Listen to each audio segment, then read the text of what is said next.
Bu gün sizə 44 günlük Vətən müharibəsinin qəhrəman oğullarından biri şəhid Sərxan Məmmədovdan danışacağıq. Sərxan 1993-cü ildə Yevlax rayonunun Nemətabad kəndində dünyaya göz açıb. Uşaqlıqdan tərbiyəsi, mərdliyi və səmimiyyəti ilə kəndin sevimlisinə çevrilib. 2012-ci ildə hərbi xidmətə yollanan Sərxan əsgəri borcunu şərəflə yerinə yetirərək evinə dönür. Xəstə atasına dayaq olur, ailəsinə kömək edir. Amma qəlbində bir arzu yaşayır. Hərbçi olmaq arzusu. Böyük səylərdən sonra arzusu reallaşır. 2020-ci ilin aprelində müddətdən artıq həqiqi hərbi xidmət qulluqçusu kimi ordu sıralarına qoşulur. Elə həmin ilin payızında başlayan Vətən müharibəsinə qatılır. Ən ağır döyüşlərdən biri Suqovuşan uğrunda gedən mübarizədə igidliklə vuruşur.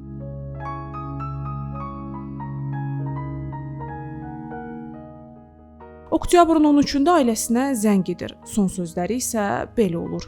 Ağır əməliyyatlara girirəm. İnşallah sağ çıxım, qızımı gətirərsiz, görüm. Onun üçün çox darıxmışam.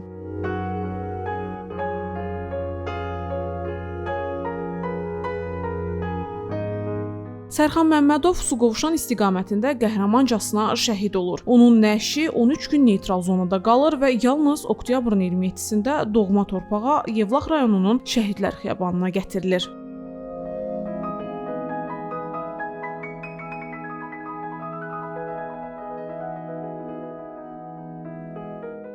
Gülpəri ana hələ də oğlunun yoxluğu ilə barışa bilmir.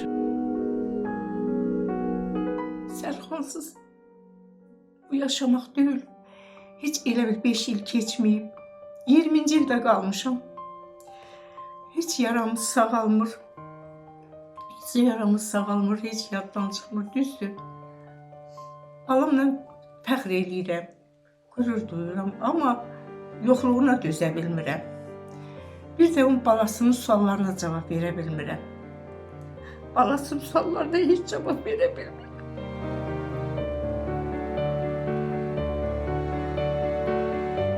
Balamın sentyabrın 26-sı gecə saat 3-də gəlmişdi. Gəldi balasıyla oynadı.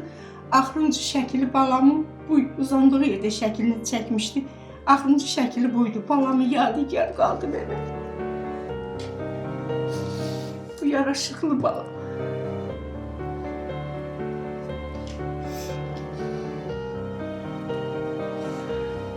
Sən gelib danışanda balasını soruşdu. Barası sev dedim ama Sevanə əmanəti. Sevanəyi sənə tapşırıram dedim ama iki dəfə hücum olunan vaxtı çox cəsur olur, qəhrəman olur. Amma o yuxuda bir dəfə mən onu çağırmışam, onu xilas eləmişəm. Bir dəfə də qızı çağırıb, atasını xilas edib. Amma üçüncüdə onu xilas eləyən olmayıbdı. Dedim mamam, sən mənlə fəxr eləyəcəksən. Mamam, sən mənlə fəxr eləyəcəksən. Yenə də balam əmanətim. Sevanəni tapşırıram sənə mama dedi. Atamı da sənə tapşırıram. Atası xəstədir. Atasını da tapşırdı. Balasını da, Sevanəni də tapşırdı. Sevanə əmanəti. Bəlkə deyir, bu döyüşdən deyir, bəlkə də deyir, şəhid oldum, bilmirəm. Dedim ama səhər bir ağır əməliyyatımız var. Oradan sağ-salamat gəlsəm Allaha dua elə. Sağ-salamat gəlsəm qızımı gətirirsiniz, görərəm. Elə axırıncı danışığı oldu. Allahım.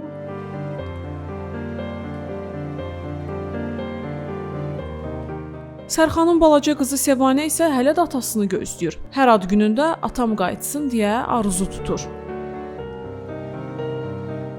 Mənim 7 yaşım var, amma hələ də atam yanımda deyil.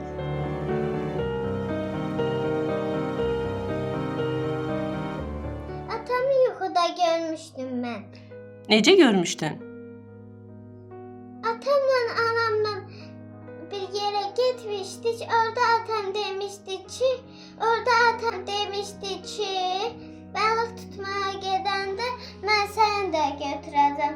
Mən səni də götürüb orada balıq tutacağam. Hər gün balıq tutmağa gedəcəyim.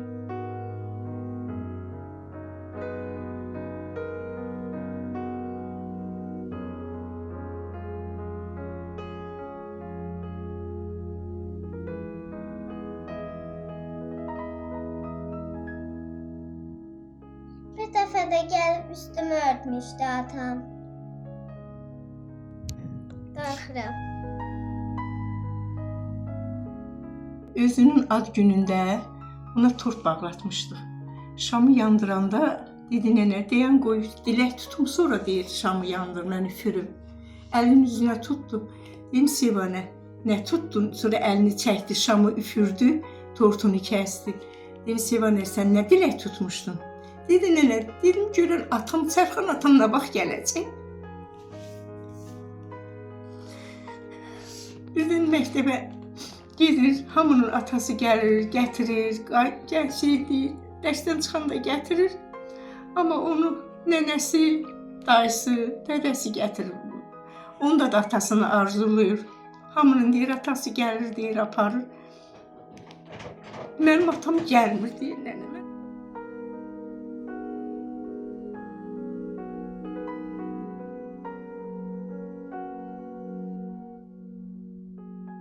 Qəhrəman şəhid Sərxan Məmmədov ölümündən sonra prezident İlham Əliyevin sərəncamı ilə Vətən uğrunda Suqovuşanın azad olunmasına görə və Cəsur döyüşçü medalları ilə təltif edilib. Leyla Vəfadar, Pərviz Allahverdiyev, Nəzrin İlxan, Bizim Media.